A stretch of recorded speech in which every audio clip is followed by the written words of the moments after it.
while you were away also, of course, the whole brouhaha over the Muslim ticket of the same party came to light, and that is still generating quite a lot of heated debate, and quite a number of people are surprised that almost 30 years after we last had a Muslim ticket, of course, that ended tragically with the June 12 debacle. But do you really think there's much in this debate, knowing you for who you are? Is there really much in this debate, especially if we're talking about religion and religious sentiments? You know, that's a very difficult question. Difficult only because it sort of turns one into a split personality, if you like. But one really isn't. They're always humanity. A human being is disposed towards, at least those who are rational, who believe in actually reasoning things out. There's nothing strange about one holding simultaneously two conflicting opinions, depending on how you express them and what are the circumstances. Right. In principle, you know me very well. I don't give a damn if the president, vice president, speaker, etc., if they all come from the same village, they have the same religion, they belong to the same tribe, they marry, intermarry, or whatever. If, however, it is transparently, absolutely unarguable that is a kind of genius, a genius breed which has been donated to the nation and to the world. As long as the capability of every individual who's pulled into governance is proven and is quite clear, and you say there's no alternative. That's my position. It's always been my position. In fact, it'd be so nice because then the rest of us can just go about the rest of our business quietly, not bother about governance. Now we're talking about a society which is normal, where situations are normal. Is this society normal? In fact, sometimes I've come to the point to say, is Nigeria normal? Is it the norm? Is the average Nigerian today even the norm? Because if it is, this whole globe would have perished ages ago. The creator, those who believe in it, would have said, I've had enough of this. So even the average Nigerian is not the norm. There are certain special circumstances which drive people to take decisions which normally, objectively, one would say is not acceptable. And take a country like Lebanon, which has this arrangement among themselves, in which the president comes from here, another officer comes from here. And that's been working ever since, because they learned from their civil war. And this is the best arrangement they could come up with. I have been instrumental in sending some of our young people to go and study the situation over there in an arrangement with my foundation, with the university, Cedar University in Lebanon. Because that's an example, that's one instance. And in this country, even the military seem to recognize the need to express the plurality, not merely of ethnic groups, but of religion, of faith in their own governance. I mean, take, for instance, IBB. He had first Okuye, replaced him with his running mate at the time, quote unquote. Aikomo. Then Aikomo, very good friend of mine when he was there. We used to talk quite a lot. And so a kind of sensibility has been expressed, even under some military dictatorships. Not all, but I know. And we've had, almost by unspoken arrangement, a recognition of the peculiarity of this particular society. And so it shouldn't surprise you or me that a number of people find that kind of choice very questionable and unwise, especially at this time. I can understand that perfectly. And at the same time, I recognize the rights of the proposed incumbent to choose whom he wants to run with, to, if he gets ultimately into power. That right is there. However, that right is not also absolute, because we're talking about a very relative society, which Nigeria is right now. And so we're in a very difficult situation. And the question I ask is, why create a controversy? Are there options which would have prevented such a controversy? As they say in certain societies, if it ain't broke, don't fix it.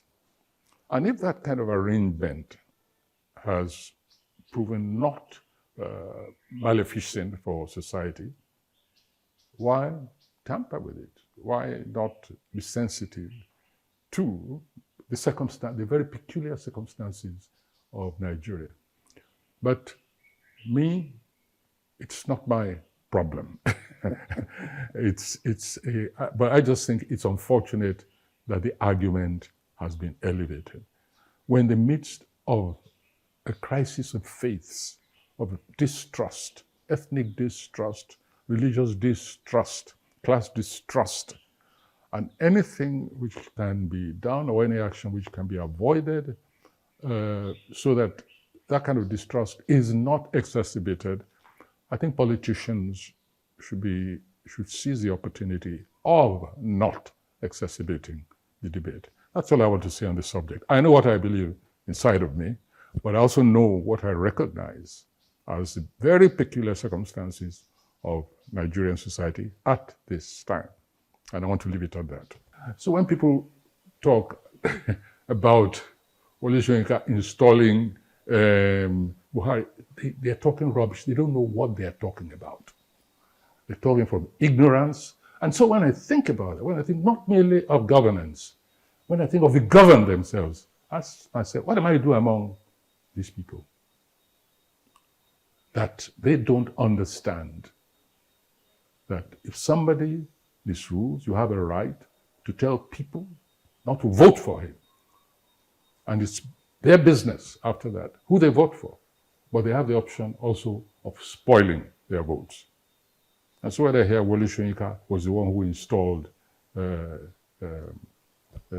Buhari, and he should apologize to the nation, I say, your parents should apologize to the world for inflicting morons like you on the world. Okay, the most recent, leave Wole Soyinka aside now. A group who call themselves some Sharia people, they've just sentenced some men to death, to be stoned to death for alleged homosexuality. My feeling when I read that was, oh my God, déjà vu. Here we go again. I was in Italy when Safiyat, remember? Yes. The woman was sentenced to be stoned to death by this group of religious fanatics. I was in Italy. I remember giving interviews there at the time and also telling off some so-called intellectuals, liberal intellectuals in Italy who said, we have no right to intervene in people's beliefs and religions and so on. I said, please shut up. You don't know what you're talking about. Because by that time, I'd said, I made up my mind, and I made it clear. I stated publicly, if that woman was stoned to death, I would tear up my Nigerian passport. I will never return, not on the spot, and I would never return to Nigeria. And the same thing is happening. How many years after?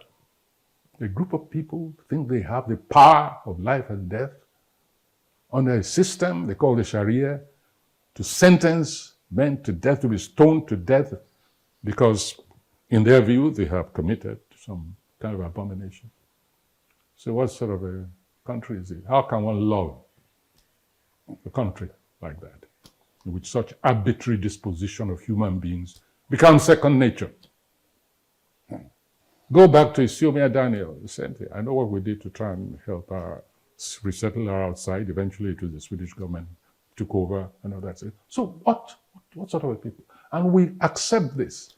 Again and again, we're put through the same trauma of various numerous systems supposedly governing one single national entity. So you're right. very often I say, I have a choice. I can walk off. Don't ask me why I haven't. I think it's just laziness. The idea of uprooting completely and starting all over again. And in any case, what I call the honorable spots of the world shrink by the day. Would you have anticipated Putin, invading Ukraine, bombarding civilians with such fiendish glee? Supermarkets lobbing rockets. And what is Ukraine's crime? I said, leave me to associate with whoever I want. And ask myself, what is the difference between Putin and the herdsmen who cover the land of farmers? And they invade at night, they kill cow, they slaughter, they burn grain, scatter the farmers, the families completely, render them homeless overnight. They and Putin should get together. The same mentality, the same breed. So when you say you live here, you go somewhere else. When the most recent outrage occurred in the Southwest, in the case of Owo, when the Catholic Church, you went to visit the governor of Ondo State. And you said something to him which so many people said needed further elucidation. You said, you know that we know who these are. Yes. They're sending us a message. We've got that message. Well, that's part of your answer, you see, is that my temperament does not accept easily that anyone should chase me out of my God-given earth. So it's a temperamental thing as well. The idea that you can unleash terror on me because you want my little patch of territory, or you want my soul. That is, you want to subjugate me. You want to turn me into a slave. Well, I will sort that out first, and then I'll make up my mind whether I want to leave. So each outrage, unfortunately, has the opposite effect. Whether the outrage is taking place in Benue, whether it's taking place in Kaduna, whether it's taking place in Owo, or whether it's taking place right here, along the border. You know, we've been subjected also to this lunacy of this subjugation mentality, which some minority people hold. And I find it very difficult to accept to be chased out of my own entitled portion of the earth. So, because I've spoken to a couple of people who have said there's a nexus between our lack of literacy, our lack of understanding of history, and where we are as a country. That because no country grows beyond the education or the literacy of its people. Mm-hmm. Yeah, you know, it's interesting that you use the word history. Yeah, many people just either do not know history or do not understand the purpose of history. And then there's a different group also who are very selective about history. They know how to distort or misuse history. Take, for instance, when this incursion of the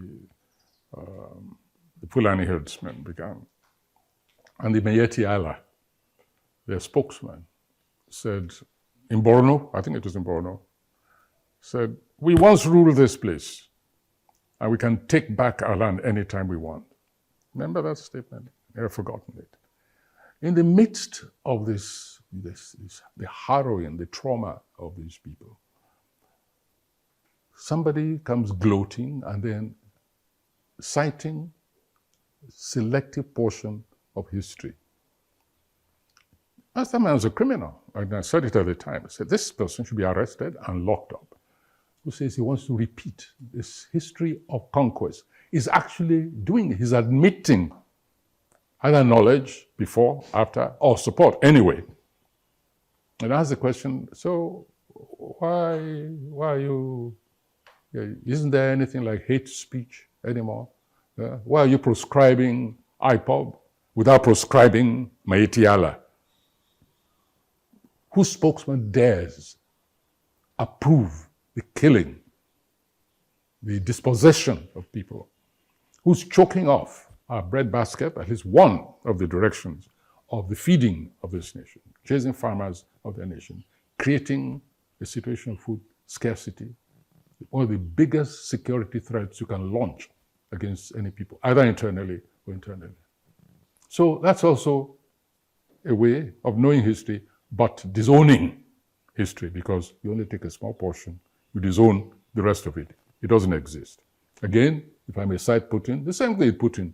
Putin saying to the Ukrainians, you are once part of us. We have a right to continue to dominate you anytime and to take you back anytime we want. What kind of human beings will accept that? Ukrainians are proving themselves one of the most courageous people at the moment.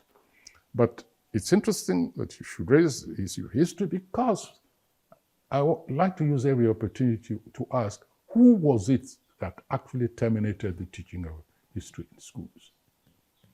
Do you know that many of us didn't know for a long time that history was no longer being taught in schools? It was only a casual statement by Fashola at one time, I remember. I had to phone him. I said, wait a minute. I heard you said something the other day. Are you sure you have your facts right? He said, go and check. The history has been removed from the school curriculum. Now, those who removed that, they weren't fools. When I made inquiries, they said, oh, there were not enough teachers. Absolute balderdash. I mean, it was an insulting kind of excuse. No, they just did not want history to be taught, especially contemporary history. They didn't want people to know and learn from our recent history. Things that led up to the Civil War, the conduct of the military during the Civil War. And they're just cutting their noses to spite their faces, because there were also positive aspects. There were certain lessons learned here and there, you know, from that episode. Even the attitude of governance at the time, even though this was more observed in the breach than in the observance, no vanquished, no conquerors, no victors, etc. At least some, you know, token rhetorical, shall we say, amelioration of situation existed. We can learn from that and improve on that and build on that. And maybe if we're done, we wouldn't have IPOB today. Maybe we would never have had MEND. If we learned from that. Things that had happened before, Prof. Because in the, when you mentioned IPOB, what again came to my mind was your trip to Biafra ahead of the start of the Civil War in 1967 Yes. to meet then Lieutenant Colonel Odumego Ojukwu. Yes, I went across the Biafra. Yeah. And here we are again. In spite of what you just said about the tokenism and all of that. Here we are, 30, 40 years, those who mostly, because again, it was pointed out that most of the most fervent agitators now were those who didn't witness that. That's right. And again, it comes back to the question of history, that because they don't know anything about that, and therefore there are no lessons to pick because they don't know. Yeah, I was very desperate for that war not to happen. First, I thought, I believe till today, it was a wrong war. War is wrong to start with, but this one was particularly bad because the Igbo people, no question at all, were, there was no other word for it, genocide. They underwent the experience of genocide. When the people have undergone that traumatizing, the memory congeals. It congeals, especially towards the immediacy, but it can burst out again any other time. And so when I made statements at the time that you can never defeat Biafra, many people took a very simplistic reading of that. They thought I was referring just to the battlefield. No, I was talking about the idea. The idea has taken hold. And the idea has taken hold of some of those who don't know the full history. Because the Igbo people were not themselves blameless, totally. And when I met Ojukwu, we spoke very, very frankly. And when I met him, when I went and met him in Ivory Coast, we spoke again about the mistakes. I asked him questions like, for instance, why did you shoot Victor Banjo and all the others? He gave what his answers were and so on and so forth. Not very satisfactory. And then since then, I met him again. When I did this program for BBC Channel 4, it's called Journeys. And I captured the journey to Biafra. I interviewed Gowon, Ojukwu, Achuzia, and all those who were involved in the wars. I have all the tapes. Again, a look back at history. Precisely. And these were reminders. And if the lessons of the past, and that means history, consciousness of history, a rational, reasoned consciousness of history, is adopted, is inculcated in schools, you wouldn't have people talking so glibly about the possibility of another war. You'd have people more inclined, as some are, to dialogue. And there are some individuals like that. On the Igbo side, on this side, you've had the session, Hands Across the Niger, Hands Across the Benue, Hands Across Nigeria. These are people who are very history conscious. Ikewachukwu, Ezefe, etc., etc. They're history conscious. And so they don't want the same errors to take place. And you have these movements. One took place in the States, and others have taken place in Lagos. And so you're quite right, the necessity to not just teach history in schools, but to make history part and parcel of civic consciousness all the time, in numerous ways. And I think even the cinema has a role to play in this. Instead of making all those Nollywood films, you can do some really remarkable teaching and yet entertaining films. Many of the universities have been closed for 5 months, if not more, in Nigeria, the federal ones in particular. If we are to add the previous closures over the last 5 years, they've probably been closed for more than half the period. So those two things are also happening, and therefore the products that come out, you talk about plays and written not particularly satisfactorily. Who's teaching? What you have now is piecemeal, agitation here and there, going over the same sports all over again. If it's not allowances today, it's payment tomorrow. If it's not condonation of services, if it's all of this. And the students, the young generation, lose a very valuable part of their lives. They keep starting all over again. So, there's only a holistic approach from me to universities. The crisis will not be solved by meetings between ASU and Ngige or whoever happens to be Minister of Labor. It will not be solved by Minister of Education or whatever department. The cure will take place when universities say, wait a minute, we are an autonomous entity. And they will meet, discuss, and even up to how to generate funds and become more independent, less dependent on governance. That's why I use the word stakeholder. I added the stakeholders, those who will contribute to the life, the survival of universities. So much for that university. You don't want to close down, okay. Today's students will close you down. Tomorrow, the workers will. Day after, it'll be ASU. Everybody will be on permanent vacation, okay.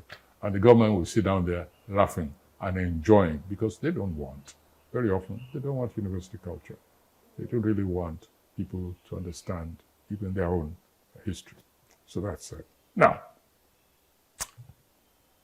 that monster called social media. I'm very glad you raised it. I don't know what you people are going to do about it, but I've said again and again that maybe a third world war will be started by the social media. It is the most devastating distortion of a beautiful technology that I've ever witnessed. The conversion, the malconversion of human genius because it is genius, internet, and it's proven its positive aspects. It was responsible, for instance, for the Arab Spring, remember? So, but those who dominate that social media, just take, again, let's get personal. My watchers, my team, and so on, who've taken this on themselves, they've succeeded in closing down at least 30 fake Wole Soyinka platforms. I don't Facebook, I don't blog, I don't tweet. I keep away from this. And yet, time and time again, a new Wole Soyinka platform appears. Nigerians, you can guarantee Nigerians.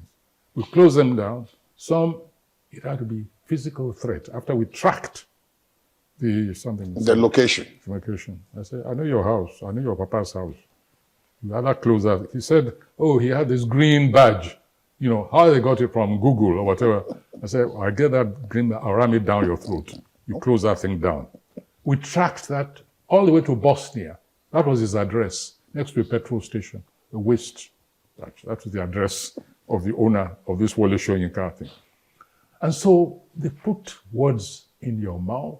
They create friction where necessary. They create enmities. Instead of using this instrument as an instrument of learning and genuine communication, improvement, suggestions, no.